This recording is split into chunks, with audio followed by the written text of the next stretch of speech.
पुकार, कर ले आत्म उद्धार। नहीं है संसार में सार सच्चा, त्याग धर्म रथ है कि सच्चा, त्याग धर्म रथ है। जय बोलिए। जो उत्तम त्याग को प्राप्त किया है जिन्होंने, ऐसे अनंत अनंत सिद्ध परमेश्वर भगवान की, और जो हमारे अरहंत प्रभु की प्रतिमा विराजमान है, उन अरहंत भगवंतों को नमस्कार करते हैं। जय बोलिए। 1008 श्री आदिनाथ भगवान की। अपने दोनों हाथों को ऊपर उठाइए कि जहां पर अनंत भगवान भी 5000 धनुष ऊपर उठते हैं, सिद्ध भगवान तो कितने, यहाँ से 7 राजू ऊपर उठते हैं। आपको ऊपर उठना है कि नीचे जाना है? तो फिर हाथों को नीचे क्यों रखना है भाई? जब ऊपर जाना है तो हाथों को भी ऊपर उठा करके भगवान से कहिए कि हम भी आपके पास आना चाहते हैं। हाथों को ऊपर उठा करके जयकारा लगाएंगे। जय बोलिए। 1008 बेड़वा वाले आदिनाथ भगवान की। 1008 मूल नायक श्री नेमिनाथ भगवान की। परम पूज्याचार्य श्री आदि सागर जी महाराज की। परम पूज्याचार्य श्री महावीर कीर्ति महाराज की। परम पूज्याचार्य श्री विमल सागर महाराज की। परम पूज्याचार्य श्री तपस्वी सम्राट सन्मति सागर महाराज की। ये सब महाराज जी भी कहाँ हैं अभी? वैमानिक देवों में ऊपर विराजमान है। और यहाँ से आपकी आवाज वहां तक जो स्वर्ग में अवधिज्ञान होता है, तो सब ये मुनिराज सब क्या कर रहे हैं? यहाँ पर देख रहे हैं आपको। तो अपनी भावना व्यक्त कीजिए। और जो यहाँ पर सागवाड़ा में विराजमान है, जिनकी उत्तम तप की साधना चल रही है, वास्तव में उत्तम तप के धारक तो आचार्य परमेश्वरी ही होते हैं। तो जिनकी साधना चल रही है, तो एक बार आपकी भावनाएं उन तक पहुंच जाए, इसलिए जोरदार जयकारा लगाइए। परम पूज्य दिव्य तपस्वी वात्सल्य सम्राट आचार्य गुरुवर सुंदर सागर महाराज की। अहिंसा में विश्व धर्म की। शिवानी माता की। उत्तम त्याग धर्म की।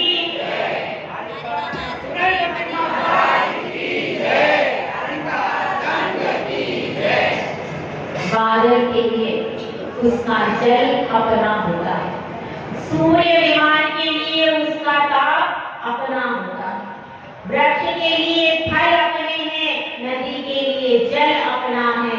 इस संसार में हर व्यक्ति यह जानता है कि कौन सी वस्तु अपनी है और कौन सी पराई है। जानते हैं कि नहीं आप सब भी जानते हैं।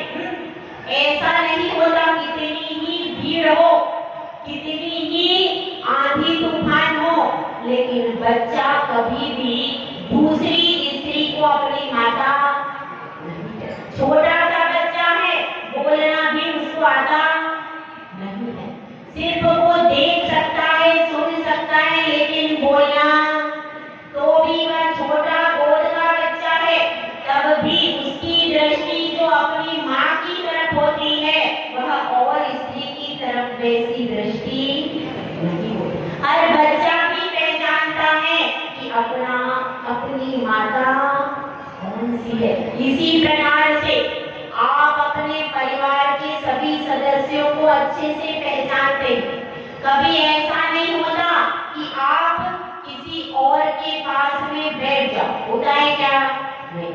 आप अपने अच्छी तरह, ऐसा नहीं है कि आपकी स्मरण शक्ति कमजोर है। ऐसा लोग कहते हैं कि हमारी स्मरण शक्ति कमजोर है। तो स्मरण शक्ति कमजोर है तो अपने बेटे का नाम याद कैसे रहा?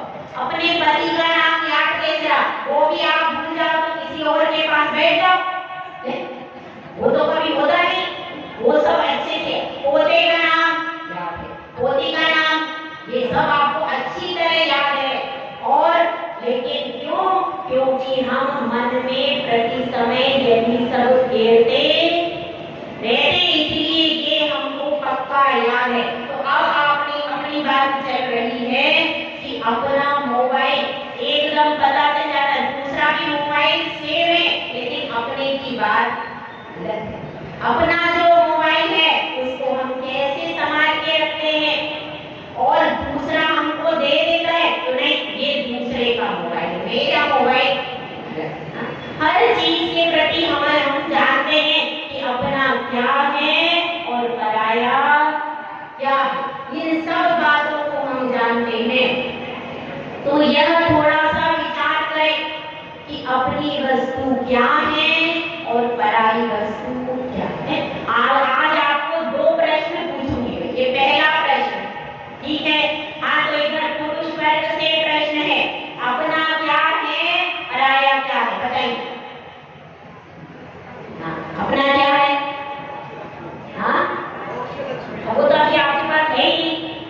हाँ, अभी वर्तमान में अपना क्या है बताओ।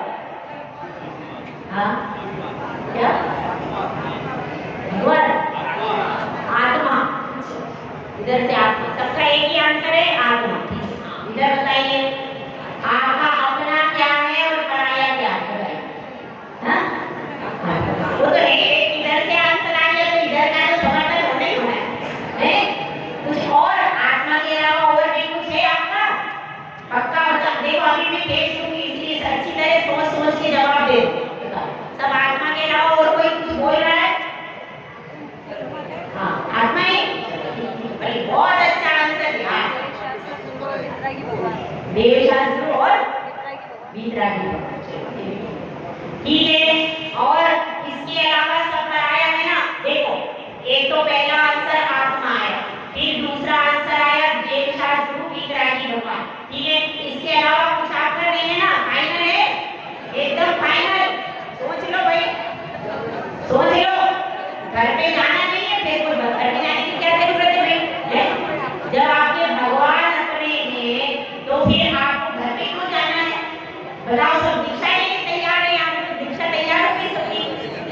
अब इनको घर पे क्यों जाना है? इनका नहीं है भाई, संपत्ति इनकी नहीं है, कुछ भी नहीं है भाई। अब क्या है? बस भगवान और आत्मा, तीसरी चीज नहीं है, ठीक है ना। और कुछ बोलना तो बोल दो भाई, सफाई है। कोई कुछ और बोल रहा है? बहुत अच्छा, बता दो, वाकई में धन्य है सब दीक्षार्थी है। और कोई दूसरा यहाँ पर नहीं, सही कहते हैं धन्य भैया, सब भैया यहाँ दीक्षार्थी, ठीक है। क्या कह रहे हैं आप लोग? अपना क्या है और पराया क्या है। तो वास्तव में निश्चय नहीं से एक हमारी आत्मा ही हमारी है। आत्मा को छोड़कर अन्य कोई भी द्रव्य हमारा, ये शरीर भी हमारा, और धन संपत्ति और अपने जो मित्र पुत्र आदि वो तो स्पष्ट ही पर दिख रहे। तो बात सही तो इतनी ही है क्या कि हमारी आत्मा ही हमारी है, वही अनादिकाल से हमारे साथ है। अब ये दूसरी बात, आत्मा हमारी है लेकिन वह हमारी है, लेकिन अभी हम उसकी साधना को करने में सक्षम नहीं। तो इसलिए श्रावक धर्म में और मुनि धर्म में भी वे उपासना किसकी करेंगे? सच्चे देव शास्त्र गुरु की। तो हमारे देव शास्त्र गुरु भी किसके? पंचायत का मंदिर है, पंचायत का मंदिर नहीं भाई। अब गुरु बैठे हैं यहाँ पर, तो गुरु किसके भैया? समाज के, पंचायती समाज के लोग लेके आए, हमारे थोड़ी है। किसके हैं? आपके हैं? पंचायत के हैं, पंचायत जाने, ऐसा नहीं है। गुरु भी हमारे हैं और देव भी, जैसे घर के व्यक्ति आपके ही हैं, किसके? पोता पोती पति वो आपके, उसी तरह की आत्मीयता आपको भगवान और गुरु से भी होनी चाहिए। अगर आपके बेटे को तकलीफ होती है तो आप रात भर उसके लिए सेवा करते हो, वैसी ही आत्मीयता यहाँ भी होना चाहिए। कहाँ पर? यदि किसी दिगंबर साधु का स्वास्थ्य खराब हो जाए, किसी माता जी को तकलीफ हो जाए, तो उसके लिए भी आपकी भावनाएं कितनी ही गहरी होना चाहिए। क्योंकि वो तो एक भाव का साथ है। लेकिन यहाँ पर यदि आपने सच्चे देव शास्त्रों पर एक बार समर्पण कर दिया, एक बार यदि आपने समर्पण कर दिया, तो आपके कई भव के संकट, कई भवों के दुख मिट जाएंगे। तो इसलिए अपने को सबसे पहले तो यह समझना है कि धन संपत्ति, वैभव, घर, मकान आदि कुछ भी मेरा पराया है। तो मेरा अपना क्या है भाई? आत्मा। इधर वालों का तो सब आत्मा है, सब जा रहे हैं दिशा में, ठीक है। अब इधर का थोड़ा थोड़ा देव शास्त्रों का अंतर आ गया, लेकिन इधर वाले तो पूरे निश्चय में से तैयार है, ठीक है। तो अब अपनी बात यह चल रही है कि वास्तविकता यही है।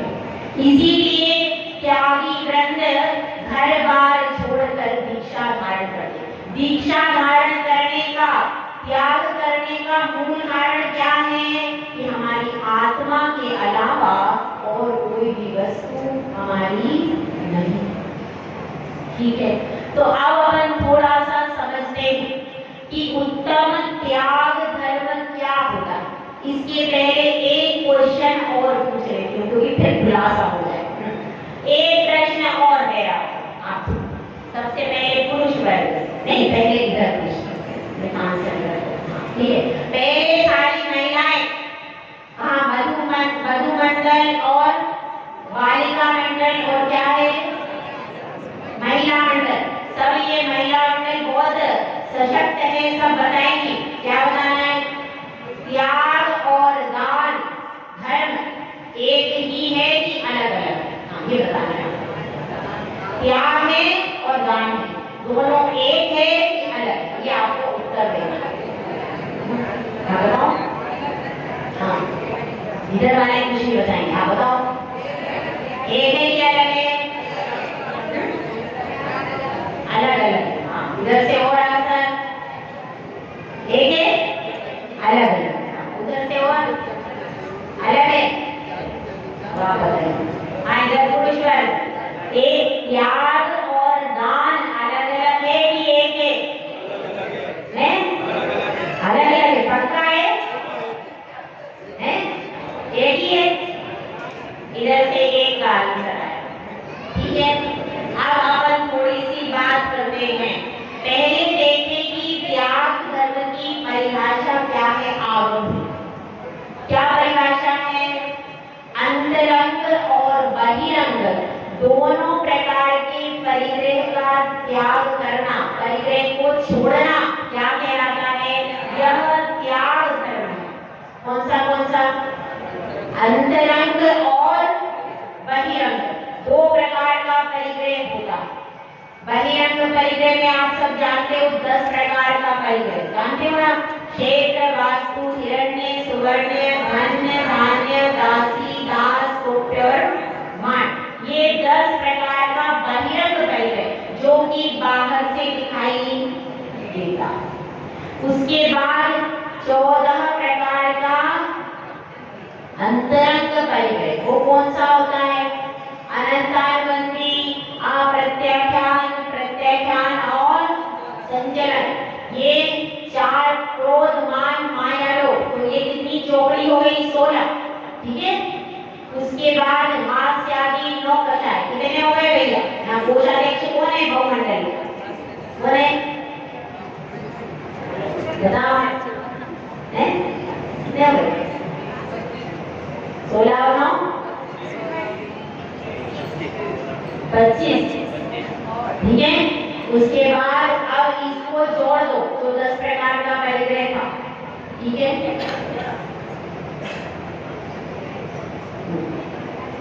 इसमें 10 प्रकार का तो परिग्रह बहिरंग है और बाह्य परिग्रह में 16 और 9 कषाय, तो ये 25 कषाय है। इसमें कुछ 14 प्रकार का करते हैं। कुल परिग्रह 24 भेद बताते हैं। परिग्रह बताते हैं, हम पूजा में पढ़ते हैं परिग्रह 24 भेद त्याग करे, तो उसमें केवल ये बहिरंग, अंतरंग परिग्रह और बहिरंग परिग्रह मिला करके बताते हैं, ठीक है। तो 10 प्रकार का जो परिग्रह, अभी सब अपन उसी को समझते हैं। 10 प्रकार का परिग्रह वह तो छूट ही जाएगा, किसी भी प्रकार से हमारे साथ जाने वाला नहीं है। कितना ही हम उपाय करें कि हमारे साथ उन 10 परिग्रह में एक सुई भी चली जाए तो जा सकती क्या? नहीं जा सकती। अंतरंग में आत्मा के पास जो ये कषाय है, राग द्वेष है, तो यह कषाय और राग द्वेष यह आत्मा के साथ जाता है, लेकिन बहिरंग परिग्रह तो बिल्कुल भी जाता ही नहीं है। तो इस बात को हमें समझना है। तो जिसका अंतरंग और बहिरंग परिग्रह का पूर्ण त्याग हो गया वह कौन है भाई? कौन है बताइए? सिद्ध भगवान, निराशा तो अभी है सत्ता में। केवल सिद्ध भगवान है जिनका पूर्ण परिग्रह का त्याग हो गया। अरहंत भगवान के पास भी अभी ज्ञान वर्णादि कर्म तो नष्ट हो गए, लेकिन उनके पास वेदनीय, आयु, नाम और गोत्र ये 4 कर्म भी बैठे हैं। तो इनको भी बड़े प्रतिक्रमण में परिग्रह बतलाया है, अंतरंग परिग्रह। तो यह परिग्रह भी अभी गया नहीं, किसको? अरहंत प्रभु। तो इसलिए वे उत्कृष्ट त्यागी नहीं हो पाए। तो उत्कृष्ट त्यागी सिद्ध परमात्मा, फिर मध्य में आएंगे अरहंत परमात्मा, और जगन्य में उसके नीचे आएंगे साधु परमेश्वर। तो हमको विचार यह करना है कि हम इस भूमिका में सबसे पहले त्याग धर्म के 2 भेद हैं। आप पढ़ते हो पूजा में, उत्तम त्याग भयो जग सारा, औषध शास्त्र अभय आहारा। अभी इसको देखते हैं। यह क्या है? यह व्यवहार त्याग धर्म है। व्यवहार त्याग का अर्थ है कि जिसमें वस्तु कैसी की जाती है? जो वस्तु उपयोगी है, किसके लिए? दूसरे व्यक्ति के लिए। जो व्यक्ति उपयोगी है उस वस्तु का और अपनी वस्तु का, जो वस्तु हमारी है और उपयोगी है उस वस्तु का दान करना, यह क्या है? यह व्यवहार त्याग धर्म। समझ में आएगा? जो वस्तु हमारी है और उपयोगी है, अनुपयोगी वस्तु पड़ी, ऐसा नहीं हो कि घर में वैसे चीज पड़ी हुई थी और आप किसी को दे दो और कहो कि ये मैंने दान कर दिया, यह दान नहीं है। जो वस्तु उपयोगी है और अपनी है उसको दान कहा। और भी समझ लीजिए, खाली उपयोगी वस्तु को दान नहीं कहा गया। दान के लिए 7 क्षेत्र बताए गए। उन 7 क्षेत्रों में ही दान को सम्यक दान कहा गया। सम्यक दान और मिथ्या दान 2 प्रकार का दान होता है। तो सम्यक दान किसको कहा गया, इसको समझ लीजिए। क्या बताया है? पहले जिन प्रतिमा, कहीं पर प्रतिमा का निर्माण हो रहा हो, मूर्ति बनने वाली मूर्ति बन रही हो, जैसे कि कई बार सोने की मूर्ति बनती है, अष्ट धातु की प्रतिमा बनती है, चांदी की प्रतिमा बनती है, और पत्थर की भी प्रतिमा बनाने के लिए कारीगर को द्रव्य दिया जाता है। तो जहाँ पर प्रतिमा का निर्माण हो रहा है तो सबसे पहला क्षेत्र क्या हो गया? जिन प्रतिमा। दूसरा क्षेत्र क्या है? जिन मंदिर। मंदिर में पूरा परिसर आएगा। यदि यहाँ पर बेढ़ा वाला परिसर, तो इस मंदिर का परकोटे से लेकर मान स्तंभ तक बाहर की पूरी बाउंड्री तक यह क्या है? जिन मंदिर में आपने डाली। जिन मंदिर के अंदर में जितना भी बन रहा है, जो इसकी दीवार भी है, तो वह दीवार भी क्या है? हमारा नव देवता है कि नहीं? जिन मंदिर किसमें आता है? नव देवता में आता है। यदि आपने इस मंदिर की बाहर की दीवार के लिए भी बाहर के परकोटे में 1 ईंट का भी दान किया, तो वह आपका दान जिन मंदिर में दिया गया दान कहलाएगा। समझ में आएगा? चाहे आप अंदर की दीवार के लिए भी दे रहे हो, बाहर के परकोटे के लिए भी दोगे, तो वह क्या में दिया गया दान। उसके बाद क्या बात है, उसके बाद है जिन यात्रा। जिन यात्रा मतलब आप बाहर संमेलन सीखकर जा रहे हैं, कहीं पर कोई गुरु विराजमान है, आचार्य परमेश्वरी विराजमान है, उनके दर्शन के लिए कोई बस आदि से जा रहे हैं, ट्रेन से जा रहे हैं, कार आदि करके, या कहाँ जा रहे हैं, भगवान के गुरु के दर्शन के लिए सम्मेद शिखर जा रहे हैं, तिजारा जा रहे हैं, कोई भी तीर्थ क्षेत्र पर जा रहे हैं, और उसके लिए जो दान दिया जाता है वह तीसरा दान है। कौन सा? जिन यात्रा। उसके बाद पंच कल्याणक प्रतिष्ठा महोत्सव। पंच कल्याणक प्रतिष्ठा महोत्सव चल रहा है और उसमें आपने बोली ली है, दान दिया है, तो वह कहलाता है 4 नंबर का क्षेत्र। ठीक है, तो पंच कल्याणक प्रतिष्ठा आदि, बेटी प्रतिष्ठा, पंच कल्याणक प्रतिष्ठा और बड़े बड़े महोत्सव, जो कि बड़े बड़े पूजन विधान होते हैं, जैसे कि सिद्ध चक्र महामंडल विधान हुआ, अभी ये कल्याण मंदिर विधान भी अपना क्या है, यह भी उसी श्रेणी में आता है कि जहाँ पर बड़े बड़े अनुष्ठान किए जाते हैं। उसके बाद चतुर्वेद संघ के लिए 4 प्रकार का दान। चतुर्वेद संघ में क्या आता है? मुनि, आर्यिका, श्रावक और श्राविका। ये हो गया चतुर्वेद संघ। अब इस चतुर्वेद संघ में जो दान दिया जाता है वह आता है 5वें नंबर के दान में। उसके बाद आता है पूजा।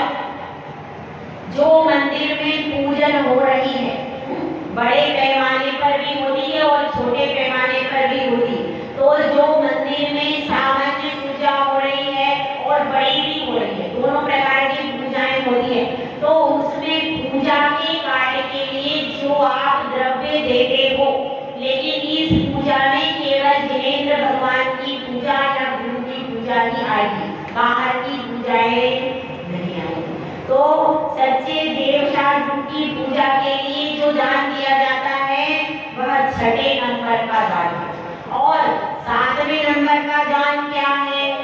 अगर आपने सिद्धांत के लेखन के लिए, सिद्धांत का अध्ययन करके गुरु जो लेखन कर रहे हैं सिद्धांत ग्रंथों के ऊपर, टीका भी लिखते, आएगा ज्ञानवंती माता जी ने भी पुस्तकों की टीका लिखी है, सिद्धांत ग्रंथों की भी, और गुरुदेव भी लिख रहे हैं, कोई पंडित आदि भी लिख सकते हैं। तो आपने सिद्धांत लेखन में जो द्रव्य दिया है वह है 7 नंबर का दान। इस प्रकार से ये 7 क्षेत्र बताए हैं, किसके लिए?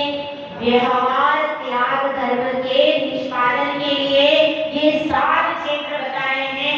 इन 7 क्षेत्रों में दिया गया दान आपका सम्यक दान कहलाता है। समझ में आएगा?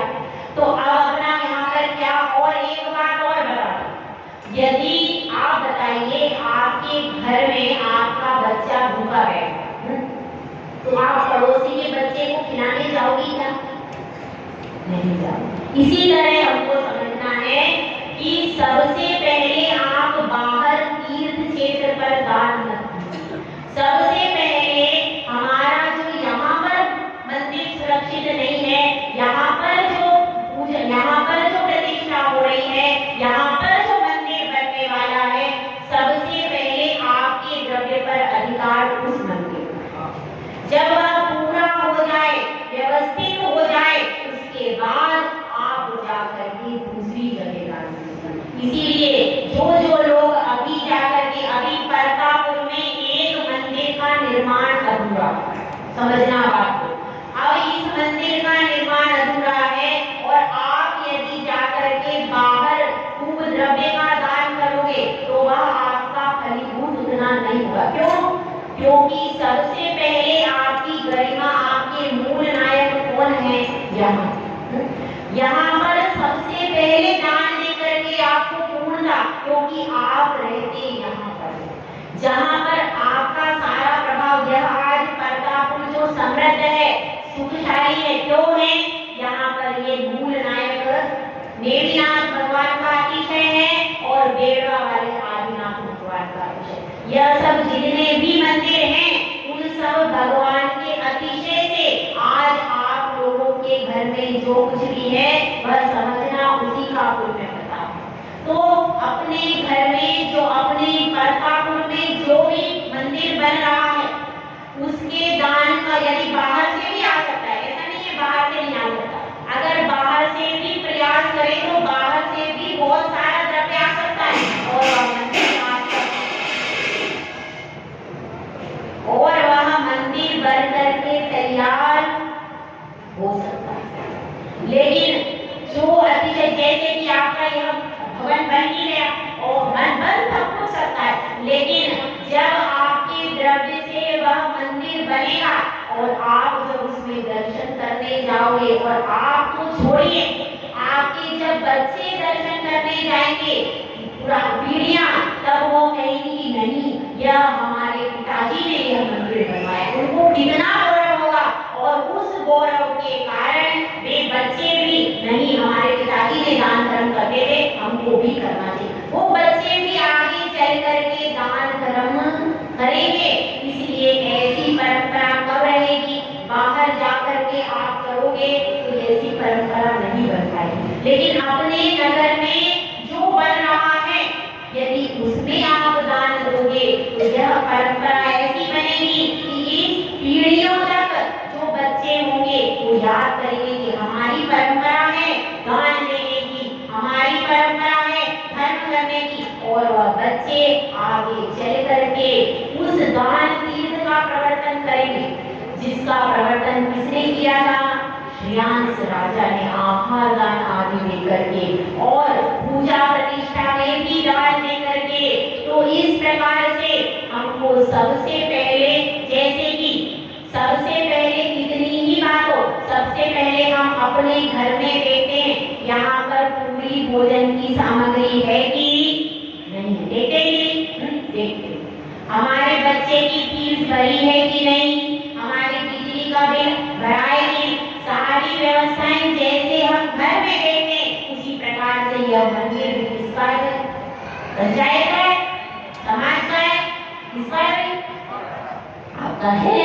तो ऐसा लगना चाहिए, जैसे आप घर में जिम्मेदारी निभाते हो तो यहाँ पर भी जिम्मेदारी किसकी है, आपकी जिम्मेदारी है। जब आप जिम्मेदारी नहीं निभाओगे मंदिर तो बच जाएगा, मंदिर तो बच जाएगा, ये मत सोचना भगवान का इतना वो रहता है, जहाँ पर भी कोई भी मंदिर आज तक अधूरा नहीं रहा, कभी भी नहीं रहता, उसका इतना अतिशय होता है कि अपने आप वह प्रतिमा जी का ऐसा हो जाता है कि तुरंत सारी व्यवस्था हो जाती, मंदिर तो बहुत बच जाएगा और यह भी पूर्ण होगा, अधूरा कोई मंदिर नहीं रहता, सब बन जाते। लेकिन अगर आपकी द्रव्य से वह मंदिर मिलेगा तो आपको भी जीवन भर तक गौरव रहेगा कि नहीं हमारा भी द्रव्य इस मंदिर में लगा, आपकी पीढ़ियां उसको याद कर करके गौरवान्वित अनुभव करेगी और बाद में भी यह दान की परंपरा आपकी पीढ़ियों में बरकरार रहेगी। कब, जब आप स्वयं अपने क्षेत्र के मंदिर में दान दोगे और यह मंदिर बनवाओगे। और एक यहाँ पर कंस्ट्रक्शन चल रहा है, कौन सा, कि यहाँ पर देखिए बहुत दिक्कत आती है, इतना सारा छप्पर छाना पड़ता है, परिसर आपका बहुत छोटा है और कोई भी कलश स्थापना पिछली परिवर्तन, पिछली बार जब ओम श्री माता जी आई थी तो बारिश हो गई थी, आप सबको भागकर यहाँ पर आना पड़ा, सारा प्रोग्राम डिसमिस हो गया था। तो अब अपना एक कर्तव्य है कि यहाँ पर व्यवस्थित एक हॉल का निर्माण हो जाए और हम तो यही चाहते हैं कि व्यवस्थित छत वाला हॉल बने, 3 वाला हॉल हम नहीं चाहते। क्यों, टेम्परेरी काम करने से क्या मतलब, अरे हमारे घर में ये बता दो किस किस के घर 3 वाले हैं, किस किस के घर 3 वाले। जब हम अपने घर में थोड़ा सा भी 19 काम नहीं करते तो हम मंदिर भी तो हमारा ही है ना। अभी आपने बोला था देवशास्त्र बोला था कि देवशास्त्र भी हमारे ही है, पराये नहीं है ना। तो फिर उन देवशास्त्र गुरु के लिए भी हम आगे बढ़ते समझाते क्यों हैं। और यहाँ पर तो इतना है कि आप जितना इस हाथ दीजिए साथ दीजिए खाया गया, आप तो जितना दोगे उतना इस भाव में भी आपको भाव में भी देखिए इतने दानवीर हैं, दान हमेशा देते रहते, आज तक उनका खजाना खाली कभी भी नहीं हुआ। जब जो भी सच्चे देवदास गुरु के पास में दान लेता है उसका कभी खजाना खाली आज तक नहीं हुआ। और देखिए जैन विद्यालय की वर्तमान में बहुत ज्यादा आवश्यकता है और स्टैंडर्ड, क्योंकि यदि आप सोचिए आपके बच्चे दूसरे विद्यालय में पढ़ते हैं, क्रिश्चियन संस्कार लेते हैं और फिर वो माता पिता की इज्जत नहीं करते, चरण क्यों नहीं छूते, उनके संस्कार नहीं पढ़ते, वो तो इंग्लिश में रहते, इंग्लिश में बन जाते। तो इसलिए हमारे जैन स्कूल हो उसमें जैन पढ़ाई करवाओ, संस्कार डलवाओ माता पिता के, और फिर अपने जैन इतना बढ़िया विद्यालय आप बनाओ, जैसे कि मुकुटपुरम बनाए काफी अच्छा बना हुआ, ऐसा कि हमारा बस्ती के अंदर होना चाहिए, वो थोड़ा आउटर पे हो गया है। तो अपना विद्यालय स्टैंडर्ड बनाओ, यदि स्टैंडर्ड विद्यालय रहेगा हमारे बच्चे जैन धर्म का पहले से ही नमोकार मंत्र पढ़ेंगे, और जब बच्चे धर्म को बचपन से सीख लेंगे तो क्या होगा, वह बचपन का सीखा धर्म फिर जीवन भर साथ रहता है। तो हमको यह विचार करना है कि यह सबसे पहले तो आप बोलते हो ना परतापुर हमारा है कि नहीं, तो जब परतापुर हमारा हो गया, गुरु आपके हो गए, तो यह मंदिर का कार्य आपके लिए करना जरूरी है कि नहीं। यह सब और जो कल्याण मंदिर विधान है उसके भी जितने 44 दिन का हम लोग संकल्प लेकर के आए थे तो वह भी आपको पूरा करना है। और यह सब कैसा बनना चाहिए, जैसे आप लोगों के घर है ना भैया, वैसा ही अपना भवन जोरदार बनना चाहिए, क्योंकि आपने कह दिया देवदास गुरु है ना, क्यों झूठ कह दिया था भाई, सच बात है ना, आप पे किस बात कर रहे, जितना आप डालोगे कभी संपत्ति घटती नहीं है, क्योंकि धन की तो 3 की गति होती है, कौन सी, दान भोग, तो भाई सब ज्ञानी बैठे हैं, क्या बताना है, दान भोग और नाश 3 ही गति होती है। यदि आप दान दे दोगे तो इह भव कर भव सुख देके इस भव में भी आपकी कीर्ति फैलेगी, आपके जो नौनिहाल के बच्चे वो कहेंगे कि हमारे माता पिता क्या करते थे, वो दान देते थे, हम भी जानते हैं, उनके मन में अहोभाव आएगा और वे भी इस दान कीर्ति के प्रवर्तन में आगे बढ़ेंगे। तो हमको भी आगे बढ़ना चाहिए किस क्षेत्र में, ये है व्यवहार त्याग धर्म को निभाने में। और निश्चय त्याग धर्म का पालन कौन करते हैं, अर्थात सिद्ध प्रभु, जिनका राग द्वेष पूर्ण नष्ट हो गया। तो हम यह दान करते समय यह न सोचें कि आगे क्या, आज तक जितने भी लोगों ने दान दिया वो फले फूले हैं, वो कोई भी आज तक एक भी व्यक्ति ऐसा नहीं है जिसने दान दिया हो और उसके घर में गरीबी आई। एक व्यक्ति का नाम अगर किसी को पता हो तो बता देना, मुझे तो ऐसे लोगों का पता है जिनके पास 1 रुपया नहीं था और उन्होंने धीरे धीरे दान देके आगे बढ़े और बाद में करोड़पति बन गए।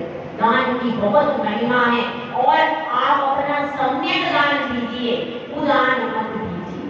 ऐसे लोगों को दान, जैसे मैंने बताया था भिखारी हैं जो जिनके धर्म का पता नहीं है, जिनके बारे में आपको जानकारी नहीं है, वहां पर दान देना दान धर्म में नहीं आता। दान और त्याग में अंतर है, क्या अंतर है, त्याग परवस्तु का किया जाता है और दान स्ववस्तु का दिया जाता है।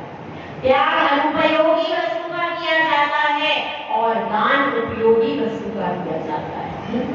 त्याग करने के बाद उसका विचार भी नहीं करते, ऐसे ही दान कर, लेकिन आप दान कहाँ करना है यह विचार जरूर करते हो और करना भी चाहिए। इसीलिए आपको बताएं कि ये 7 क्षेत्र आपको बता दिए, इन 7 क्षेत्रों में दान देने का विचार नहीं करना।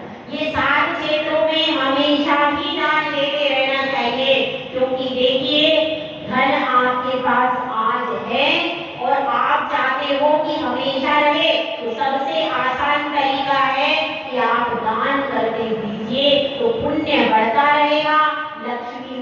पुण्य की राशि है, पुण्य की राशि है। जैसे ही आप दान दोगे पुण्य बढ़ेगा, लक्ष्मी जा नहीं पाएगी, वह वहीं पर ठहर जाएगी, क्योंकि जो पुण्यवान होता है उसके पास से लक्ष्मी उठ करके कभी जाती नहीं है। तो आप सबको विचार करना, क्या विचार करना है कि दान देने के लिए बताया है। आचार्य समंत भद्र स्वामी ने रुधिर मल धावते वाली, जिस प्रकार से खून होता है और जल होता है, अब जल से ही खून कैसा हो जाता है, धुल जाता है। रुधिर को धोने के लिए क्या चाहिए, जल चाहिए, जल के बिना धुलता है क्या। इसी प्रकार से आपके कर्म बहुत सारे हैं और कठिन है, उन सारे कठिन कर्मों को दान रूपी जल से हम धो सकते हैं। तो आज का दिन किस चीज का है, उत्तम त्याग धर्म का दिन है। और फिर ये बहिरंग परिग्रह का पूर्ण त्याग करते हैं मुनिराज जी, उनका 10 प्रकार का कोई भी परिग्रह नहीं रहता। और देखिए उनकी अनंतानुमति कषाय नहीं रहती, तो 10 में और 4 जोड़ दीजिए। उसके बाद फिर उनकी अप्रत्याख्यान कषाय नहीं रहती, और जोड़ दीजिए 4, कितने हो गए भाई। उसके बाद उनकी अप्रत्याख्यान नहीं रहती, प्रत्याख्यान भी नहीं रहती, तो कितनी कषाय कम हो गई, 3 चौकड़ी, 3 चौकड़ी ये 12 हो गए, ठीक है। और इसके अलावा 10 प्रकार का परिग्रह, और इस और हास्यादि 9 कषाय जोड़ दीजिए, कितने हो गए। तो इस प्रकार से हमको विचार करना है। सबसे पहले हमारी श्रावक की भूमिका है, श्रावक की भूमिका में विचार करना है कि हमारा धर्म क्या है। आचार्य कुंद स्वामी ने लिखा, दानम पूया मुख्यम न सावया तेन बिना। क्या लिखा, दान और पूजा 2 श्रावक के मुख्य कर्तव्य हैं। जो दान और पूजा नहीं करता है वह श्रावक कहलाने के योग्य नहीं। ये 2 मुख्य कर्तव्य है, और यदि वह दोनों कर्तव्यों को नहीं करता तो क्या कहलाएगा, तो वह श्रावक की श्रेणी में नहीं आता। तो अपना अपने को विचार कर लेना। और देखिए एक छोटी सी कहानी, बहुत छोटी सी सुनाऊंगी, समय ज्यादा है, पूजा भी करें। एक तोता था और वह अपने पिंजरे में रहता था, सोने का पिंजरा था। अब वह सोने के पिंजरे में तोता रहता था और वह चाहता था कि मैं बाहर उड़ करके चला जाऊं। बाहर उड़ने की बहुत इच्छा थी, और अभी महाराज का प्रवचन चल रहा था। उसने तोते ने सुना, महाराज ने कह दिया क्या, सो जा। उसने 2 ही शब्द सुने और कुछ सुना नहीं। अब तोते ने सोचा मुझे किस तरह से मुक्ति मिले, अब ये महाराज के वचन होते हैं मिथ्या नहीं होते। वह तोता सो गया तो सब समझेगा तो मर गया। उसने सांस भी रोक ली और उसको उतार करके कहां, पेड़ के नीचे डाल दिया। अब तोते ने देखा सब लोग चले गए, पंख फड़फड़ाए और खुली हवा में उड़ गया। यही हमको विचार करना, यह पूरा संसार कैसा है, एक पिंजरे के जैसा है, और इस पिंजरे में बहुत कष्ट हो रहा है। कष्ट हो रहा है कि नहीं भैया, आप लोगों कष्ट है इस पिंजरे में। तो इस पिंजरे की से छूटना है तो क्या करना पड़ेगा, तो पर वस्तुओं के प्रति तो सो जाओ और अपनी आत्मा के कार्यों के प्रति जाग जाओ, अपने धर्म के प्रति, दान धर्म के प्रति जाग जाओ। और किसके प्रति सो जाना है, विषय के प्रति, जो पंचेंद्रिय के विषय होंगे उनके प्रति आसक्ति भाव को छोड़ दो। और इस प्रकार से हमको आगे देखना है कि हमारे जीवन में त्याग धर्म अवतरित होना चाहिए। बाहर से दान करके उसके बाद राग द्वेष नहीं करना। उस त्याग कर दिया तो उसके बाद विकल्प नहीं करना, राग द्वेष की संतति नहीं करना। हमने इतना छोड़ दिया, हमने इतना छोड़ दिया, ऐसी भावना को नहीं करना। एक महिला आई, आहार के समय पर एक महिला आई और महिला कहने लगी, माता जी मेरा 20 साल से आयु का त्याग है, 25 साल से मेरा इसका त्याग है, बिस्तर पर सोने का त्याग है, ठीक है, 30 साल से मेरा काहे का त्याग है, चप्पल का त्याग है, ऐसा सब बता रही थी। अब क्या हुआ कि एक दीदी पास में थी, उन्होंने पूछा कि आपने कल भी तो ये सब बताया था, तो महिला क्या बोली? वो बोली, अरे कल दूसरी महिलाएं आहार देने आई थी, आज दूसरी आई। समझ में आई बात है? तो सबको सुनाने वाला त्याग नहीं करना, सबको सुनाने वाला त्याग करोगे तो वो फलीभूत, जो तुम छुपा के त्याग, इस हाथ को भी पता नहीं चले कि मेरे इस हाथ ने कितना त्याग कर दिया। त्याग की महिमा तभी होती है जब हम उसको जता के नहीं करते, बता के नहीं करते, उसको छुपा करके कर लेते, तो वह आपकी कीर्ति भी फिर यश अपने आप हो जाता है। कैसे है कि आप काम चुपचाप करो तो सफलता शोर मचा देगी। इसी तरह से आप अभी त्याग करते रहो, दान करते रहो चुपचाप, तो आपका पर भाव में जो यश कीर्ति होगी, इस भाव में जो होगी, वो अपने आप आपके लिए दिग दिगंत तक गूंज जाएगी। तो इसलिए और एक बात अंतिम है कि अजय जी के पास में आप सब लोगों को एक बार जाना है, अपनी समाज